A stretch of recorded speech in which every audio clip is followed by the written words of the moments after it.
তাদেরকে ফাইট করে মারা হচ্ছে ততক্ষণ বডি জ্বালানো হবে না যন্ত্রদার, ততক্ষণ বডি জ্বালানো হবে না যন্ত্রদার।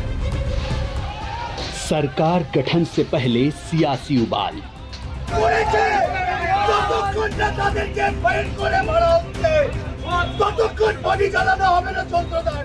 पश्चिम बंगाल में खूनी बवाल,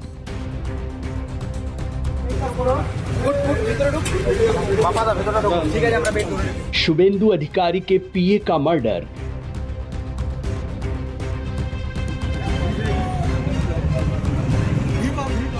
बंगाल में फेल लॉ एंड ऑर्डर,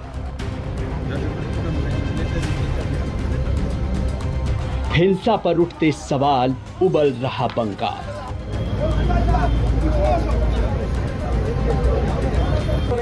सत्ता परिवर्तन की लहर और चुनावी नतीजों के बाद पश्चिम बंगाल में हिंसा का दौर थमने का नाम नहीं ले रहा है। मध्यग्राम से सामने आई ये खबर तो और भी परेशान करने वाली है, जब बीजेपी नेता शुभेंदु अधिकारी के पीए चंद्रनाथ रथ की गोली मारकर हत्या कर दी गई।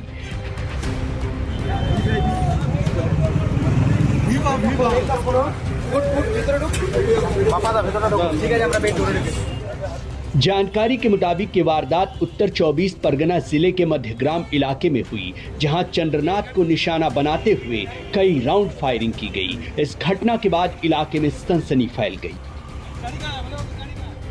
पश्चिम बंगाल में पोस्ट पॉल वायलेंस जो है वो रुकने का नाम नहीं ले रही है।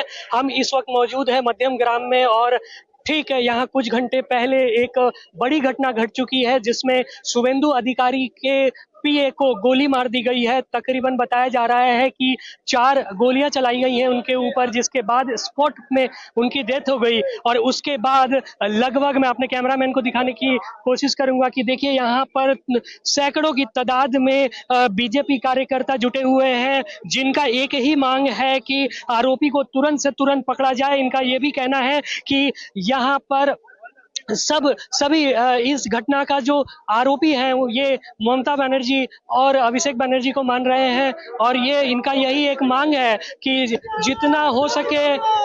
देखिए यहाँ पर कार्यकर्ताएं हैं जो जय श्री राम के नारे लगा रहे हैं, क्रोध में है कार्यकर्ता और इनका यही मांग है कि जितना जल्दी हो सके आरोपी को पकड़ा जाए। जैसा कि यहाँ पर बताया जा रहा है कि शुभेंदु अधिकारी के जो पीए हैं वो मध्यम ग्राम में ही रहते हैं। फायरिंग में चंद्रनाथ और उनके ड्राइवर गंभीर रूप से घायल हो गए और उन्हें आनंद फानन में नजदीकी अस्पताल ले जाया गया, जहां चंद्रनाथ की इलाज के दौरान मौत हो गई।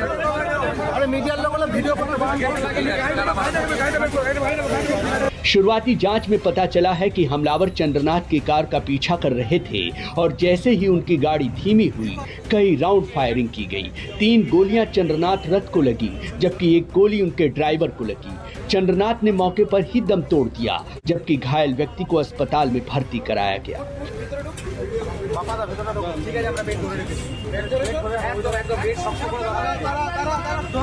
इधर जैसे ही यह खबर फैली हाहाकार मच गया।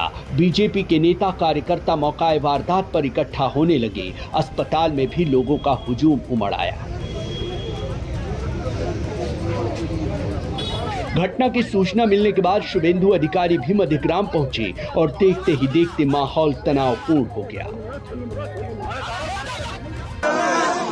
ये प्री प्लान मर्डर है, ये हम लोग का बात नहीं है, पुलिस का डीजीपी का बात है। 2-3 दिन रेकी करके fully pre plan murder, police ने इन्वेस्टिगेशन चालू किया। गेट का सीनियर पुलिस ऑफिसर लोग आया, हम लोग बहुत पेनफुल हार्ट में ये जो मर्मांतिक हादसा हुआ इसका निंदा करने का कोई लिहाज आप लोग का पास दिल्ली से हमारी गृह मंत्री से लेकर राष्ट्रीय अध्यक्ष से लेकर संसद जी से लेकर सबने जानकारी लिया है। केंद्रीय मंत्री डॉक्टर सुकांत मजूमदार उन्होंने 4 घंटे तक जो इंसिडेंट हुआ फैमिली का साथ पुलिस का साथ बात किया है।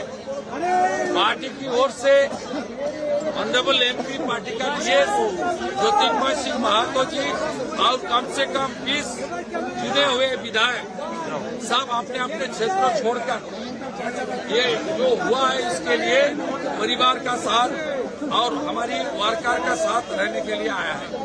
हम लोग इंतजार करेगा।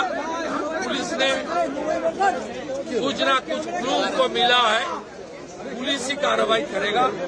डीजीपी देख रहा है। एक हमारी आईपीएस हमारी लीडर भारती गिउस जी ने पुलिस का जो इन्वेस्टिगेशन और बीएनएस के अंदर क्या क्या हो सकता है वो उसको बारे में जानकारी इकट्ठा करेगा। वारदात की सूचना मिली तो अस्पताल के बाहर समर्थकों, कार्यकर्ताओं और सुरक्षा कर्मियों की भारी भीड़ जमा होने लगी। लोगों का गुस्सा फूट पड़ा।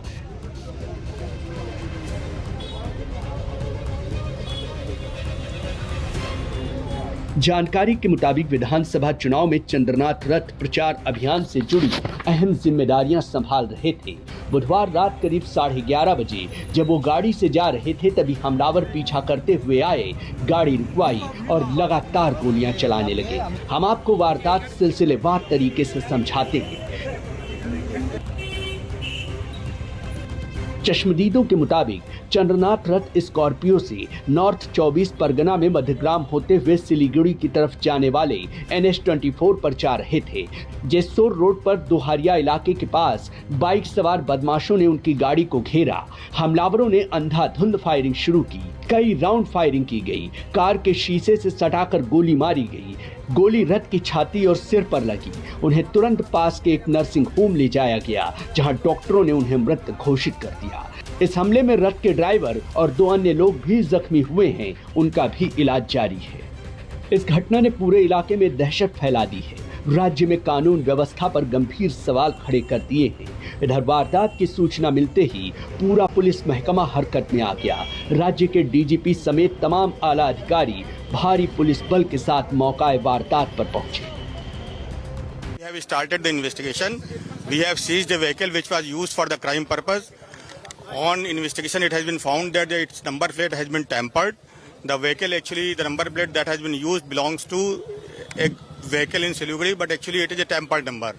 We have seized from the spot few fired cartridges as well as live rounds. We are processing the information that we have got so far.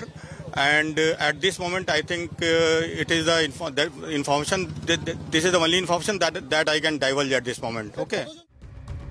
Police की कई टीमें जांच में लगाई गई हैं। अपराधियों को पकड़ने के लिए सीसीटीवी फुटेज खंगाले जा रहे हैं और आसपास के लोगों से भी पूछताछ की जा रही है। We are checking CCTV footage. Please, I don't want to say anything for the sake of investigation right now. घटना के बाद बीजेपी कार्यकर्ताओं ने NH-12 पर जाम लगा दिया। हमलावरों के एनकाउंटर की मांग की गई। पूरा बंगाल सुलग उठा। हर तरफ हाहाकार मचा है, क्योंकि शुवेंदु अधिकारी बंगाल बीजेपी के बड़े नेता हैं, सीएम पद के दावेदार हैं। ऐसे में उनके पीए का मर्डर बंगाल में सियासी भूचाल ला सकता है। बीजेपी के नेता ममता बनर्जी के भतीजे और टीएमसी नेता अभिषेक बनर्जी पर सीधा आरोप लगा रहे हैं।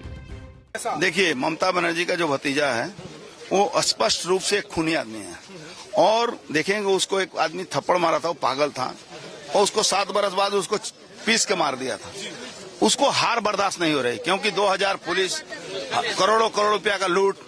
अब उसने क्या किया कि एक मैसेज दिया, मैसेज बंगाल के लोगों को दिया। वो मैसेज में ये हमारे चंद्र कुमार रथ को हत्या करवाई उसने। इस बीच केंद्रीय मंत्री सुकांत मजूमदार का भी बयान सामने आया है। उन्होंने घटना पर दुख जताते हुए 2 टूक कहा है कि दोषियों को किसी भी सूरत में बख्शा नहीं जाएगा। सब आए थे खुद, और डीजी पुलिस ने जो बताया, इन्वेस्टिगेशन बहुत दूर तक गया है, किसी को बख्शा नहीं जाएगा। लीगली जो प्रोसीड्योर है सबको कानून के दायरे में लाया जाएगा, एक भी नहीं बचेंगे। शासन से लेकर प्रशासन तक हर कोई एक्शन मोड में है और कातिलों को पकड़ने की कोशिश की जा रही है, क्योंकि ये हमला ऐसे समय में हुआ है जब पश्चिम बंगाल में बीजेपी की बड़ी चुनावी जीत के बाद लगातार हिंसा की घटनाएं सामने आ रही हैं। बीजेपी ने इस घटना को लेकर टीएमसी पर गंभीर आरोप लगाए हैं, क्योंकि साउथ 24 परगना में भी बुधवार सुबह कई इलाकों में हिंसा देखने को मिली। यहाँ कैनिंग इलाके के नारायणपुर में जमकर बवाल हुआ था। घटना के बाद पुलिस ने सख्त रूप रुख अपनाते हुए केंद्रीय बलों के साथ मिलकर इलाके में सर्च ऑपरेशन और छापेमारी शुरू की और कई लोगों को हिरासत में लिया गया। लेकिन जिस तरह से शुभेंदु अधिकारी के पीए को सरेराह गोली मारकर हत्या की गई है, उसने राज्य में कानून व्यवस्था पर गंभीर सवाल खड़े कर दिए हैं। मध्यग्राम से चंद्रशेखर तिवारी के साथ ब्यूरो रिपोर्ट, न्यूज़ 24।